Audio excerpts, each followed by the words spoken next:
Well, basically, paramount itong usapin ng cybersecurity. In the perspective of the Armed Forces of the Philippines, of course, we look at this as a national security concern. No? That is why dati kinetic lang tayo, no? Over land, air, and sea ang possible threats. But now, there's a cyber domain threats, itong mga cyber attacks.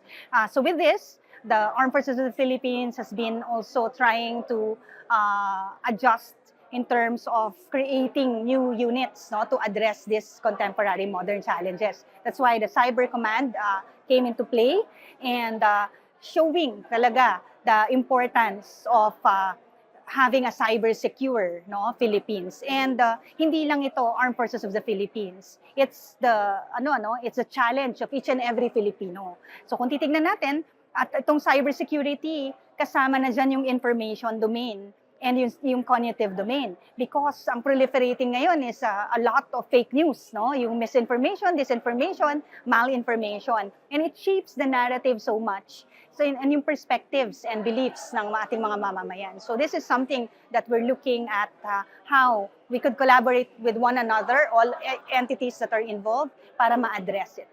Ma'am, a lot of our people po, they still don't understand really what is cybersecurity. Lalo na po yung mga matatanda po na, cellphone lang naman po yan. So paano po natin may ingrain sila? Ano po yung pwede natin sabihin sa kanila kung bakit importante sa kanila po bilang individual? Well, kasi yan, no,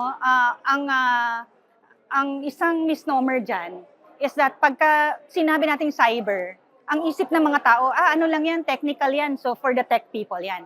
But that's not the case, no? Cybersecurity involves everyone. As long as you have a cell phone, you connect to the internet, you're part of cybersecurity.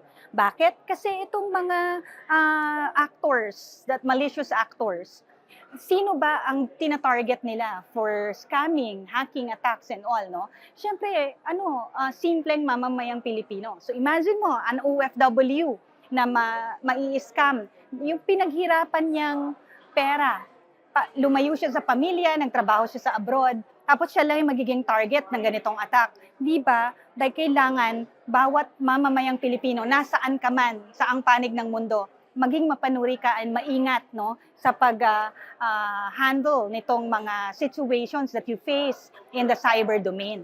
Kasi pag maingat tayo, we don't click malicious links, no, nagtatanong tayo, we verify, nakakatulong tayo dito sa sinasabi nating cybersecurity as a whole. Ma'am, kung mga ganito pong partnership po with ISO, how do we see this po pushing forward the knowledge po about cybersecurity and cybercrime? Well, our partnership with ISOG, lumago na nga ito, no? They have embraced also the Cyber for Peace initiative.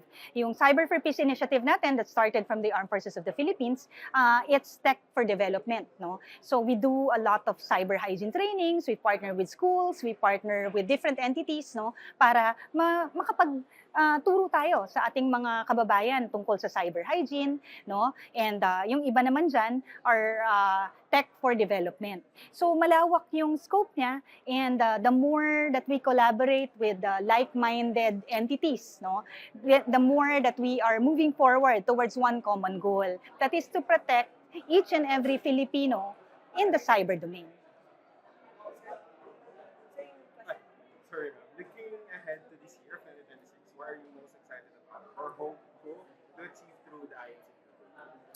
Well, basically, these are very exciting times. So nakita naman natin, no, the challenges that we're facing. So it's really good to know and to see that a lot of other entities, other organizations are one with us towards one common goal, that is having a cyber-secure Philippines. So this is an avenue for us to collaborate, to coordinate, to fuse our efforts together, because when we have one common goal and we all work towards reaching that common goal, then we are up to a very successful mitigation of these attacks. Well, sa ating mga kababayan, of course, ang tinitingnan ng Sandatahang Lakas ng Pilipinas are national security concerns. And we look at this as an opportunity to be able to teach our kababayans na maging mapanuri sila, mag-ingat sila, no, sa cyber domain, na hindi lang simpleng meron lang silang natanggap na link, kikiklik na nila agad, no? So pagka ang bawat mamamayang Pilipino ay mapanuri at maingat collectively, No, it's like us joining hands together in mitigating itong mga attacks na to. Because cyber is a borderless domain. Wala tayong choice kundi makipagtulungan and collaborate with different entities para maprotektahan natin ang ating sarili. And my last question, Max, as a member of IMCQ Alliance as well, what do you hope for to foster and achieve through this partnership among organizations?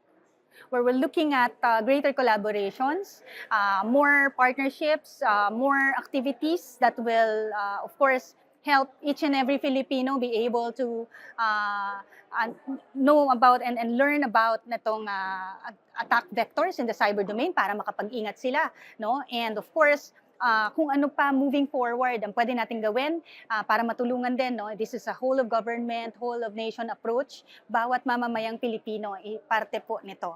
Lalo na po ngayon that we are facing geopolitical tensions, nagre-resonate to, no? To sa cyber attacks and the cyber domain issues and challenges. So, pag mapanuri po tayo, maingat tayo, tulong-tulong tayo. And hiling namin sa mamamayang Pilipino, if they see something na kahina-hinala, they have to report to us and let it, hayaan natin ng proseso na malaman natin ang mga attack vectors na ito and mapagtulungan po natin na labanan ito. Well, as I said, no, it is a national security concern, granting na ang challenges natin ngayon also involves the cyber domain as a domain of operations. That's why we now have land, air, sea, and cyber. So, that being said, no, that's why we have the Cyber Command now in the Armed Forces of the Philippines. So kung ano man ang mga pangyayari, basta may ni-report sa amin, aaksyonan po namin yan. And of course, as I said, with the geopolitical tensions that we're facing, nagre-resonate din ito sa cyber domain with the attacks and everything.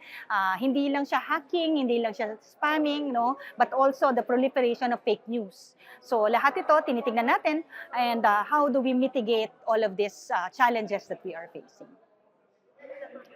Thank you. Salamat.